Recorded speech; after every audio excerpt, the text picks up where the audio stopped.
Hello, I'm Chesley Richards, CDC's Deputy Director for Public Health Scientific Services, and thank you for joining us for this installment of Conversations on Public Health Surveillance. Today we're joined by John Beltrami and Violanda Grigorescu. Welcome, and thank you for joining us. John, what do you do here at CDC, and how did you get to CDC? I'm an HIV epidemiologist, and I work in the prevention program branch, and my main responsibility is to use my scientific skills to help make prevention activities at the local level the most effective and impactful as they can be. Terrific. And Violanda? I'm currently branch chief for the Partnerships and Evaluation branch in the Division of Health Informatics and Surveillance in CSELS. My role is to use the knowledge and skills I gained over the years and to oversee the work performed by the branch staff. Terrific. So how did you get interested in surveillance? And let's start with John. Well, this is my 25th year in public health, and I've had a lot of great opportunities in surveillance, including my very first assignment when I worked in the state of Louisiana on their congenital syphilis surveillance database and making recommendations based on my analyses. So surveillance has afforded me a lot of great opportunities. I've had a lot of wonderful mentors, so I've appreciated this field. Terrific. And Violanda, what about you? I share the same, long experience in working in surveillance and loving actually the components or the parts of surveillance from data collection to application. And I actually like more the application part of it, and I look in the future for this cross-collaboration and changes that healthcare reform brought to us. Oh, terrific. Now, both of you have also got additional roles. You are the chair, John the chair, and Violanda the vice chair for an organization here at CDC known as the Surveillance Science Advisory Group. Can you tell us a little bit about what that group does and how it impacts surveillance here at CDC? Why don't we start with Violanda first? The group has a history and is a cross-cutting surveillance group. Membership is diverse, and I think that's the beauty of this work group, to allow collaborations and relationships among different members having different expertise to use their knowledge to create relationship with other colleagues and to actually facilitate the leverage of these resources the organization has to promote and enhance the practice of public health surveillance. Terrific. And John, as chair, where do you want to take the organization in the years to come? Well, I see we have two main pressing opportunities that we need to work on.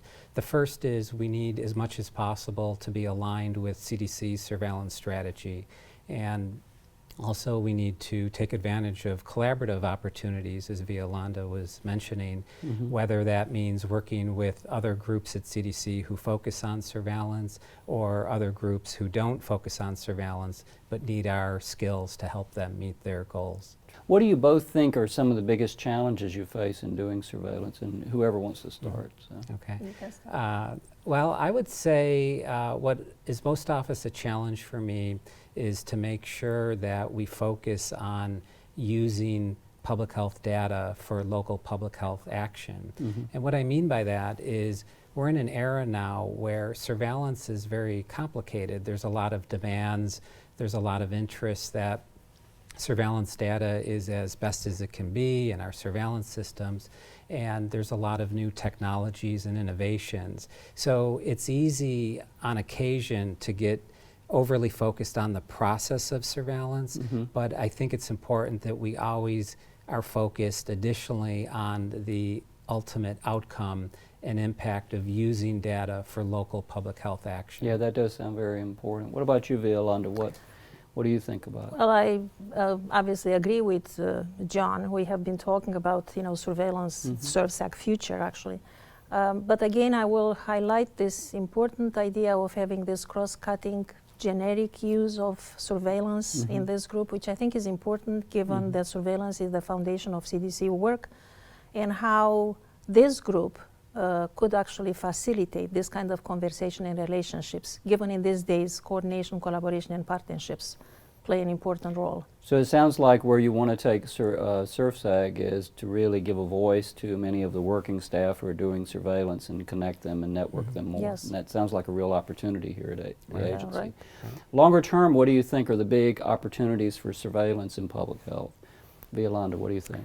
I think the healthcare reform actually created for us a new way of looking at surveillance. And as I said before, I always have been interested in the cross work and collaboration between healthcare and public health.